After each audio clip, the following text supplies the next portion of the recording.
안녕하세요. 정말 세상에 너무나 소름 끼치고 온 집안이 발칵 뒤집어진 일을 말씀드리려고 합니다. 저는 결혼한 지 6년 차 되는 남자이고 저에게는 9살 어린 아내가 있어요. 아내와는 오랜 연애 끝에 결혼하게 되었습니다. 둘 다 아이를 너무 좋아해서 임신 시도를 몇 번이나 했지만 6년 동안 아이는 가지지 못했어요. 시험관에 인공수정을 할 수 있는 건 다 해봤지만 쉽지 않았죠. 아내의 배가 멍으로 시퍼렇게 변하니 저희는 그냥 아이 가지는 것을 포기하고 둘이서 잘 지내기로 했습니다. 사실 아내와 저는 부모님 집에 같이 살았어요. 원래 신혼집으로 작은 아파트를 구했는데 3개월 뒤 아랫집에서 뉴스가 날 정도로 큰 불이 났습니다. 그때 불 연기가 위로 파고 들어와 저희 집 전체가 그을리고 온 집안이 탄 냄새로 머리가 지끈거리는 정도였어요. 벽에 배인 냄새가 빠지지도 않았고요. 할 수 없이 그 집 벽지랑 장판 새로 할 때까지만 부모님 집에 있으려고 했는데 어찌저찌 하다 보니 계속 살게 되었습니다. 그도 그럴 것이 원래 신혼집에서 아내 직장까지 2시간 거리였는데 시댁에서는 아내 직장이 25분밖에 안 걸려서 아내가 그것 때문에 너무 만족했어요. 게다가 단독주택에 마당까지 있었고 아내는 그걸 너무나 좋아했거든요. 부모님이 1층을 쓰시고 저희는 2층을 썼고요. 그런데 문제는 아버지였습니다. 아버지는 원년에 사업을 엄청나게 크게 하셨다가 한번 크게 망하셨어요. 그때 그나마 어머니 명의로 된 집이라 엄마가 적금 들어놓은 걸로 저희 집 식구가 근근히 버텼어요. 그런데 아버지의 자존심 때문에 사업이 망해도 빚을 져서라도 돈을 펑펑 쓰고 후배들 밥 사주고 술 사주고 경조사를 핑계로 집에 며칠씩 안 들어오는 날이 허다했습니다. 엄마는 이미 거의 포기한 상태였고요. 자식들만 다 키우면 바로 이혼한다고 땅을 치고 매일같이 슬퍼하셨습니다. 그러다 사건이 터졌어요. 저희 집 밑에 지하방이 있습니다. 그곳에 침대도 있고 엄마가 무슨 전쟁 대비한다고 이것저것 생수랑 뭘 많이 사다 놓으셨어요. 그런데 이제 그 지하방에 곰팡이도 쓸고 냄새도 나고 썩 쾌적하지 않아서 저희 집 식구들은 그곳에 잘 들어가질 않았어요. 그러다 아버지께서 장롱에 있는 저희 돌반지를 팔아서 노름했다는 걸 엄마에게 들키고 크게 싸운 뒤 집에서 나가셨습니다. 뭐 한두 번 가출하는 게 아니니까 며칠 지나면 들어오시겠지 했는데 일주일이 지나도 깜깜무소식인 거예요. 내심 걱정했죠. 어디 길거리에서 술 드시고 노숙하시는 거 아닌가 싶었는데 걱정도 잠시 아버지께서 지하방에서 발견되셨습니다. 제가 그걸 어떻게 알았냐면 아내가 마침 회사 휴가라서 집에서 쉬고 있다가 잠깐 밖에 슈퍼 나가려고 했는데 지하방에서 누군가 나와 문 밖으로 뛰쳐나가더랍니다. 아내는 화들짝 놀라서 누구야 하고 소리쳤대요. 그 여자는 그냥 도망갔고요. 도둑이 들었구나 싶어서 핸드폰을 들고 경찰서에 전화를 하며 지하방에 내려갔는데 그곳에서 충격적인 광경이 펼쳐진 거죠. 아버님께서 여자 2명과 함께 그동안 그곳에서 노숙 아닌 노숙을 하고 있었던 거였습니다. 여자들은 아마 갈 곳도 없고 주머니에 돈도 없으니까 아버지의 말에 따라 몰래 지하방에 들어가서 살려고 했던 것 같아요. 1층, 2층에 사람들이 사는데 어떻게 그렇게 뻔뻔한지 참. 지하방 안에 또 짧게 내려가면 거의 원룸 형태의 작은 방이 나오거든요. 거기에 들어가려면 자물쇠 여는 게 필요한데 그 열쇠를 아버님만 가지고 있으니 아버지 생각에는 저희가 그곳을 못 들어올 거라 생각한 거였죠. 아니 그런데 어쩜 그렇게 생각이 짧은지 누가 봐도 들킬 행동을 그렇게 뻔뻔스럽게 하는지 알 수가 없었습니다. 와이프가 그 광경을 보고 화들짝 놀라 소리 지르며 집을 나갔고 아버님은 며느리가 아내에게 이 사실을 고발할까 봐 놀라서 며느리를 지하실로 끌어내렸답니다. 그러면서 위협했나 봐요. 너가 이 사실을 말하면 난 가만히 안 둘 거야. 내 성질 알지 않느냐? 시아버지 성격 더러운 거 익히 알고 있으니 네 알아서 처신해라. 나는 오늘부로 지하방에서 나갈 테니까 너만 입 싹 닫고 쥐죽은들 있으면 아무도 몰라. 그렇지 않으면 네 시아비는 어두운 곳에서 일하는 후배를 데려다가 반드시 널 해코지 할 거다. 라며 뭔 말도 안 되는 협박을 며느리에게 했더군요. 그런데 제 와이프는 순진하고 너무 무서워서 그걸로 일주일 끙끙 앓은 거예요. 저에게 말도 못하고 얼굴 표정만 자꾸 굳어지고 엄청 두려웠겠죠. 그동안 시아버지가 저희 가족한테 보였던 행동과 정말 나이값 못하는 짓거리들이 오버랩되면서요. 그렇게 끙끙 앓다가 저희 가족이 아버지가 집에 안 들어오니 신고해야 하나 말아야 하나 고민하고 있을 때 결국 아내가 저와 엄마에게 이 사실을 털어놓은 겁니다. 엄마는 며느리에게 너무 미안하다고 부둥켜 안고 울었고 저도 화가 나 아버지를 정말 가만두기 싫었습니다. 아무리 내 아빠라도 이건 아니었고 사람이기를 포기한 것 같았어요. 그렇게 여자를 좋아하고 술 먹고 실수하고 그러더니 결국 이 사달이 나다니. 어머니와 저는 화가 단단히 났고 어머니는 이혼 준비를 해서 고소장을 쓰셨어요. 아버지에게 문자를 남겼습니다. 이혼 소송할 테니 알아서 하라고요. 그리고 정말로 아버지와 연을 끊기 위해 저희는 대문 열쇠키 전부 바꾸고 아버지가 담 타고 못 들어오시게 담벼락 위에 철조망 같은 것도 싹 다 설치하고 아버지의 흔적을 집안에서 없애기 위해 노력했습니다. 아내도 동참했고요. 아내는 좀 무서워했어요. 아버님이 자기한테 보복하면 어떡하냐고 하면서요. 저는 걱정하지 말라고 했죠. 그래서 무서워하는 아내를 위해 집 밖에 CCTV 설치하고 마당 쪽에 카메라를 설치했어요. 그렇게라도 하면 아버지가 무서워서 더 이상 저희 집에 찾아올 일이 없을 줄 알았습니다. 아내도 조금 안심하고 다시 일을 나가기 시작했고 어머니는 이혼 소송 준비하시느라 스트레스를 너무 받아서 입원할 정도였어요. 그래서 제가 거의 밤낮으로 병원에 가서 어머니를 간병했고 거의 저녁 9시, 10시 이전까지는 집에 아내 혼자 있었습니다. 그러던 어느 날 큰일이 또 터진 겁니다. 아버지가 어머니께서 이혼 소송했다는 걸 알게 되자 몰래 집에 들어와서 여자들과 함께 그짓거리 했다는 것을 며느리가 폭로했다는 것을 눈치챈 아버지는 복수를 준비한 거였죠. 어떻게 들어온 것인지 아버지께서는 집 안으로 들어오셨어요. 아마 대문 위쪽 그 높은 담을 넘고 들어온 것 같아요. 그 시간 와이프는 평화롭게 거실에서 TV를 보고 있었고 아버지가 그때 거실로 들어와 방심한 아내의 머리를 내려친 뒤 거의 기절 상태로 만들어 지하방으로 질질 끌고 간 거죠. 저와 어머니가 실수한 게 마당에만 CCTV를 달고 지하방 아빠 자물쇠를 바꿀 생각을 못했던 거였어요. 열쇠를 아버지가 가지고 있는데 그걸 아차했던 거죠.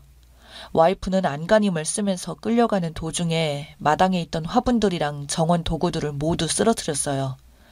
저는 그 사실을 까맣게 모르고 병원에서 어머님 챙겨드리고 있고 잠깐 눈을 붙이고 있었고 아주 옅은 잠이 들었는데 거기서 끔찍한 악몽을 꾸고 식은땀을 뻘뻘 흘린 채 깼는데 오금이 저리고 소름 끼치는 기분이 들면서 갑자기 와이프가 걱정이 되는 거였어요. 그래서 와이프에게 전화를 했는데 받지도 않고 너무 쎄하니까 핸드폰을 열어서 집 CCTV를 확인했는데 마당 CCTV와 대문 카메라에서 아버지가 담을 넘어서 1층으로 들어가는 모습과 1층에서 며느리를 끌고 지하방으로 들어가고 와이프는 안간힘을 쓰면서 발버둥 치다가 정원 도구들 다 쓰러뜨리고 그런 장면이 찍혀 있었고요. 그래서 제가 알게 된 거였습니다. 저는 그걸 보자마자 화들짝 놀라서 경찰에 전화해 당장 출동해달라고 했고 저도 차를 타고 바로 집으로 향했어요. 집과 병원은 차 타고 밟으면 한 5분도 안 걸릴 정도로 가까웠고요. 집에 도착했을 때는 경찰보다 제가 더 빨리 도착한 상태였습니다. 대문을 열고 지하방을 들어가려고 하는데 아버지께서는 이미 안쪽에서 지하방 문을 무언가로 막은 상태였고 안에서는 와이프의 고함 소리가 들렸습니다. 저는 몸을 써서 문을 열려고 했지만 열리지 않았고 결국 옆에 있던 벽돌을 가져와 지하방 반투명 유리를 깨고 손을 넣어 문을 열었어요. 그러자 펼쳐진 충격적 광경에 저는 할 말을 잃고 말았습니다. 아내는 밧줄로 결박되어 있었고 아버지께서는 술에 취하신 건지 지하방에 있던 물건들을 던지고 난장판을 피워놨네요. 아내는 제 얼굴을 보자마자 엉엉 울었고 저는 아버지에게 달려가 멱살을 잡았습니다. 아버지는 고함을 지르며 말하더라고요. 며느리 주제에 아주 고약하다. 뭐 이딴 년이 집안에 들어왔어.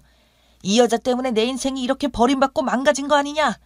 너만 입 다물고 있으면 되는 건데 하면서 소리 지르길래 제가 말했죠.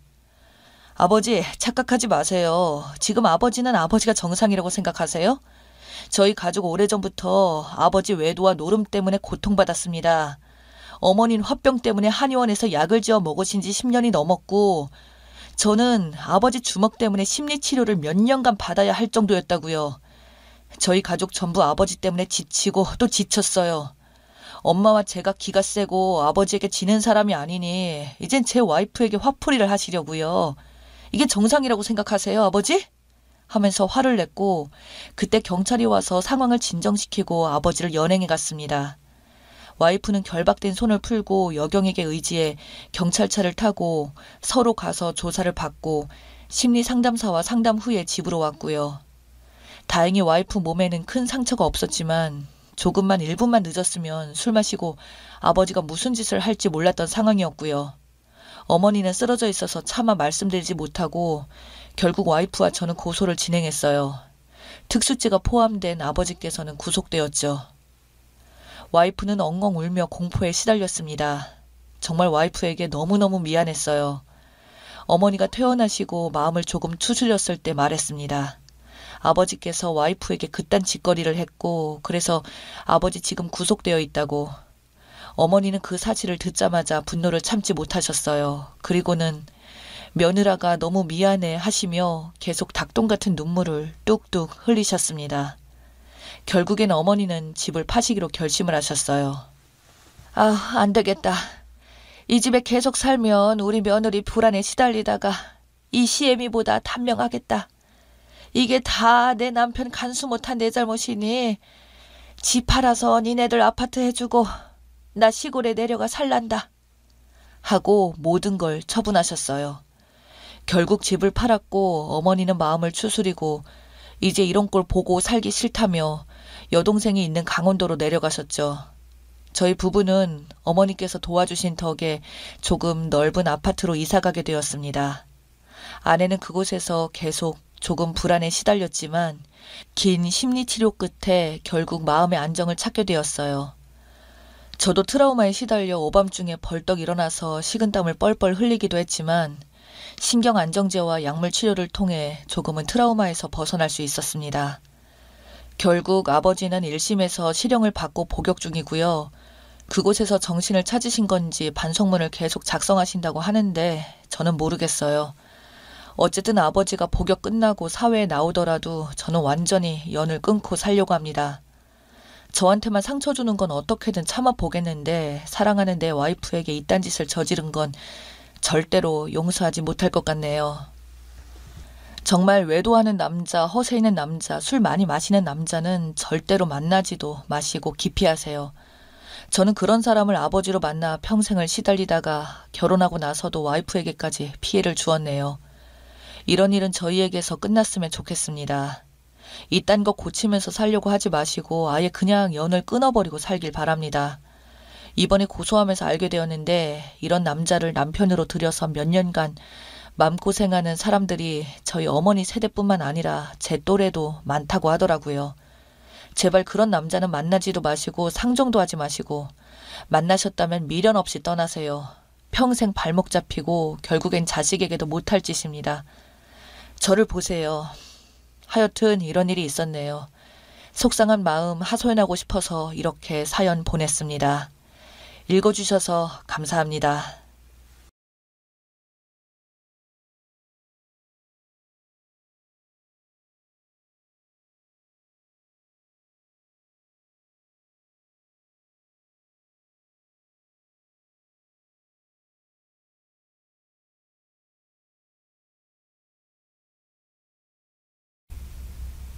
안녕하세요. 저는 남편과 3년의 연애 끝에 결혼했습니다. 이제 결혼이란 걸 한 지도 벌써 10년이 다 되어가네요. 저는 결혼을 하자마자 아이를 가졌고 제가 그 소식을 말하자마자 남편은 한숨을 쉬면서 나가서 담배를 피우더군요. 그리고 남편은 단 한 번도 저와 같이 산부인과에 간 적이 없어요.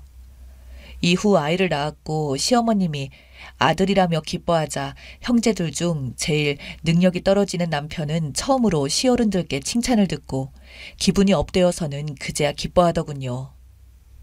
저 정말 기분 썩었습니다. 아이 낳고 산후조리를 하고 그리고 집에 돌아와 보니 세상에 이런 일이 나오면 딱 좋을 한마디로 쓰레기집이었습니다.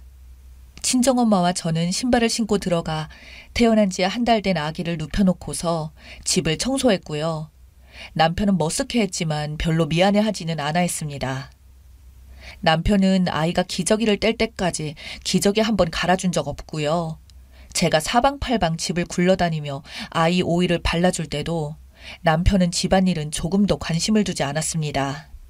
친정 아버지 뻘인 담당 선생님께서 막 화를 내시며 남편에게 전화를 할 정도였어요. 그때 제 변명은 류머티즘이었고요. 류머티즘은 딱 안 죽을 만큼 관절이 아픈 병입니다. 남편이란 인간은 슈퍼에서 배달해주는 생수가 무겁다며 현관 앞에 배달된 걸 들어서 집에 들이지도 않고 깡충깡충 넘어서 다녔고요. 쓰레기는 냄새나서 버릴 수가 없다고 합니다. 아니, 평소에 그걸 다 하는 저는 뭡니까? 무슨 종인가요? 결혼 생활 10년 동안 남편이 꼬박꼬박 월급을 가져다 준 건 1년이 채 안 됩니다. 그동안 월급이 밀려 있었고요. 남편이 노는 것도 아니고 월급이 밀려서 안 나오는 거라서 저는 단 한 번도 남편을 타박한 적이 없었습니다. 제가 아이들을 가르쳐서 생활을 하고 저축도 했습니다. 그리고 남편이 직장에서 보조가 잘못하는 바람에 남편의 밀린 월급에 매일 걸려오는 카드 회사의 빚 독촉 전화로 저는 정말 힘들었습니다. 그동안 남편 월급도 없이 아이 키워가며 저축한 돈을 카드 빚 갚는 데 쓰라며 남편의 두 손에 쥐어줬습니다. 저도 일을 해야 하는 그 바쁜 와중에 남편의 새끼를 꼬박꼬박 챙겨주는 게 힘들었지만 그래도 남편 속은 오죽하랴 싶어서 돈도 지갑에 넣어주곤 했어요. 하지만 남편은 신우와의 술자리에서 자신의 집에서 얼마나 눈칫밥을 먹는지 하소연했다고 하네요. 정말 어이가 없었습니다. 점심은 언제나 김치볶음밥이라며 신우이에게 뭐라고 하더군요. 네, 틀린 말은 아닙니다. 없는 형편에 제가 좀 아끼느라 그랬습니다. 하지만 남편에게 김치볶음밥을 주면서 저는 다른 거 먹었을까요? 남편의 말에 신우는 어이없어 하면서 넌 눈칫밥을 먹어도 싸다 라고 제 편을 들어주긴 했었지만 그 와중에 밥 타령하고 눈치 타령이나 하는 남편이 어이가 없었습니다. 제가 3시간 동안 부업으로 전단지를 붙이는 그 시간 동안에는 남편은 자신이 먹은 것 하나 치워주지 않고 소파에 누워서 TV만 보고 있더군요. 그렇게 펑펑 놀다가 이것저것 사업이라는 걸 해본다며 집에 전세금을 빼서 가게를 시작했죠. 그 때문에 저희는 싼 집을 찾아서 경기도 외곽의 월세집을 전전했고요. 저는 계속 아이들을 가르쳤는데 남편의 가게는 2년 만에 접으면서 원금도 못 찾고 돈도 다 날렸습니다. 저는 남편이 제게 미안해한다고 생각했습니다. 그리고 당연히 미안해해야 한다고 생각했습니다. 그리고 당연히 미안해해야 하는 거 아닌가요? 하지만 남편은 전혀 아니더군요. 전혀 미안한 기색이 없는 남편에게 결혼하고 아이 낳고 1년 쉬고 나서 나는 하루도 일을 안 한 적이 없어. 당신은 자기 아내를 이리 고생을 시키면서도 어디 미안한 게 하나도 없는 거야? 부부라는 것이 서로 어렵게 살더라도 서로 다독여주고 마음을 알아주면 그걸로 행복한 일인데 당신은 어찌 이리 일방적으로 내게 가혹해? 난 당신의 아내이지 모든 걸 품어줄 수 있는 부모가 아니야. 그러니 각자 길로 가자. 했더니 남편이 갑자기 무릎을 꿇고 울면서 미안하다고 앞으론 잘하겠다고 했어요. 저는 그 말을 믿었습니다. 이사를 하고 3개월가량은 남편이 정말로 잘하려고 노력하는 듯 보였습니다. 또 남편은 다행히 직장을 구했고요. 그런데 월급 통장을 제게 주지 않는 거예요. 또 남몰래 보증 선 건 아닌지 욱하는 마음에 통장 달라고 소리를 질렀더니 남편은 제가 소리를 질렀다고 그래서 더욱더 통장을 줄 수 없다고 합니다. 결혼하고 10년 동안 제가 남편에게 소리를 지른 게 그때가 처음이었습니다. 마음에 병이 드니 몸도 망가지더군요. 병원에 가니 유방암 소견도 나와서 저는 아이들을 가르치기가 더 힘들었습니다. 그리고 숨을 쉴 때마다 폐가 가슴을 찌르는 듯 아파서 또다시 병원에 갔더니 화병이라고 하더군요. 어떨 때는 귀도 잘 안 들려서 초인종 소리가 안 들릴 때가 종종 있었고요. 젊은 제가 대낮에도 술 취한 사람처럼 비틀거리며 걸었어요. 메니에르 병이라고 하더군요. 메니에르 병은 급성 현기증을 일으키는 귀의 질환이랍니다. 의사 선생님 말씀으로는 스트레스가 주요 원인이라고 합니다. 결국 저는 일을 더 하기가 힘들어서 수입이 없고 남편도 월급을 안 주는 상황에서 아이 태권도 도장도 못 보냈고요. 급식비도 밀릴 지경이었습니다. 친정엄마께서는 그래도 월급은 주어야 하지 않냐고 하니까 남편이란 인간은 자기가 집에서 밥을 먹지 않으니 월급을 줄 이유가 없다며 엄마께 얘기하더군요. 남편 놈은 월급을 제 혼자 다 쓰는 재미에 푹 빠져 몇십만 원짜리 와인을 거실에서 홀짝거리고 생활비 주는 건 10원 하나 없더군요. 하루는 주차 위반 딱지가 날라왔는데 강남의 와인바를 들락거리고 있더라고요. 300만 원이 넘는 카메라를 2대나 사들이고 일주일에 2번꼴로 집에 들어왔습니다. 남편은 집에 들어와 저와 냉랭하다는 이유 때문인지 아이와도 말 한마디도 하지 않았습니다. 남편은 원래 성격이 소심한 편입니다. 겁도 많고요. 사교성이 좋지 못합니다. 남편이 먼저 제게 어떻게 하자고 말을 못하는 성격입니다. 그래서 제가 먼저 이렇게 집에 들락거릴 거면 아이에게서 상처다. 그러니 나가 살라고 했습니다. 아마 그 인간은 제가 그렇게 말을 하기를 기다렸나 봐요. 바로 집 구하게 저더러 돈을 달라고 하더군요. 월세 사는 주제에 아내에게 집을 구한다고 돈을 달라니 저는 그때부터 계획을 세웠습니다. 제가 살아야 아이도 산다는 생각 하나로 단단히 다짐했습니다. 다행히 남편은 신용불량 상태라 집과 자동차 모두 다 제 명의로 되어 있었죠. 저는 부동산에 집을 내놨습니다. 남편이 씻는 동안에 혹시 몰라 휴대폰을 보니 남편과 관계가 있어 보이는 여자 사진이 뜨더군요. 철두철미하게 자신의 정보를 노출하지 않는 남편이 웬일로 휴대폰을 잠그지 않았을까 생각해보니까 저 보라고 일부러 그런 것 같았습니다. 그래서 집 구할 돈을 받아 내려는 속내가 보였죠. 참 이상한 것이 다른 여자를 증명해주는 사진을 봤는데도 저는 전혀 마음의 동요가 없었습니다. 그만큼 저는 남편에게 기대하고 있는 것이 하나도 없었나 봅니다. 부동산에 내어놓은 집은 금방 나갔고 저는 남편의 간단한 짐을 챙겨서 라면 박스에 담아 경비실에 맡겨둔 채 아이와 이사를 했습니다. 이사를 한 뒤에 시어머님께 전화로 정황을 말씀드리고 남편과는 통화를 하지 않았습니다. 그리고 별거 뒤 남편은 4년이 넘도록 소식이 없었습니다. 결혼 생활 동안 나름 한다고 했던 시누이들에게도 연락이 없었고요. 빠듯했지만 시어머님이 아파서 어려울 때 다른 형제들 10만 원씩 낼 때 저는 100만 원을 보태는 식으로 나름 노력했습니다. 저희 신랑도 신랑이지만 시누이들 태도에 더 상처가 컸습니다. 시간이 흐르면서 팔도 안으로 굽는다는데 누나들이야 나 아니고 동생이 불쌍하니 그러겠지. 뭐라고 싫은 소리 할 수도 있을 텐데 그래야지 않은 게 나름 나를 배려한 거겠지 하며 제 자신을 위로했습니다. 중간중간 남동생이 남편의 소식을 인터넷으로 찾았다면서 알려주는데 남편은 해외여행을 다니며 먹은 것들과 소감 등을 300만이 넘는 그 카메라에 담아 블로그에 올렸다는군요. 일본 여행을 다녀와서 찍어 올린 사진을 우연히 보았는데 정말 온몸에 소름이 돋는 줄 알았습니다. 제가 남편을 그 정도로 싫어하고 있을 줄이야 저 자신이 깜짝 놀랄 정도였어요. 남편과 별거하는 동안 2년 정도는 초인종 소리에 놀랐고요. 남편과 닮은 사람만 봐도 화들짝 놀랐는데요. 그래도 세월이 약인지 어떤지 시간 지나니 그것도 잦아들더군요. 사고 치는 사람이 없으니 저는 아이와 함께 알뜰히 절약하며 생활하고 많지는 않지만 저축도 나름 하고요. 저는 너무너무 행복했습니다. 그리고 얼굴 안 보고 산 지 4년 뒤 아이의 생일날 남편은 장모님인 저희 엄마에게 아이 선물을 사려고 해도 얼마나 아이가 컸는지 몰라 준비했다며 상품권을 주더랍니다. 연락을 하려 해도 제가 무서워서 연락을 못했다고요.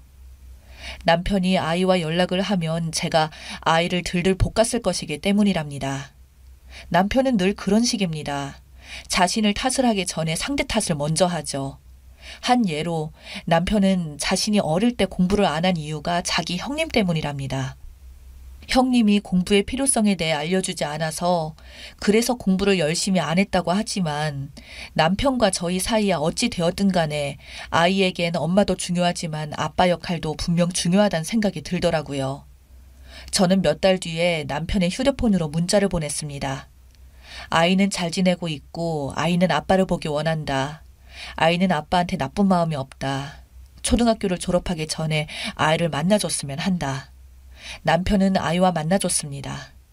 아이를 데리고 여행도 가고 극장에 데려가서 영화도 보여줬습니다. 남편이란 존재는 제게 없어진 지 오래지만 그래도 이 세상에서 저 다음으로 아이를 낳게 된 존재가 있음에 저는 정말로 감사하고 또 감사했습니다. 아이도 아빠를 만나게 되니 얼마나 좋겠어요. 그런 남편이 그렇게 쭉 아이와 연락을 하기 바랬던 제가 욕심이었을까요? 남편은 자기가 원할 때만 아이와 연락을 하고 좀 더 아이가 아빠 생각이 날 수 있는 어린이날, 크리스마스, 생일, 학교 졸업식, 입학식 등등의 날에는 문자 한 통 없었습니다. 그냥 그걸로 끝이었습니다. 남편이란 인간 때문에 이제는 저뿐만 아니라 제 아이까지도 상처를 받아야 했습니다. 역시나 인간이란 변하지 않더군요. 마침내 저는 마음을 정리했습니다. 이제는 그래야 할 것 같았습니다. 이제 서류상으로도 남편으로 정리를 하려 합니다. 제가 이혼을 하게 된 가장 큰 이유가 뭘까 하고 돌이켜 생각을 해봤습니다. 돈 때문은 아니고요. 결혼이라는 것은, 그리고 배우자라는 존재는 서로 함께 손잡고 인생길을 함께 걸어가는 동반자인데 진정한 동반자라면 작은 일이라 할지라도 서로 나누고 공감해줘야 하는 것입니다. 그걸 제가 바랬었나 봅니다. 읽어주셔서 감사합니다.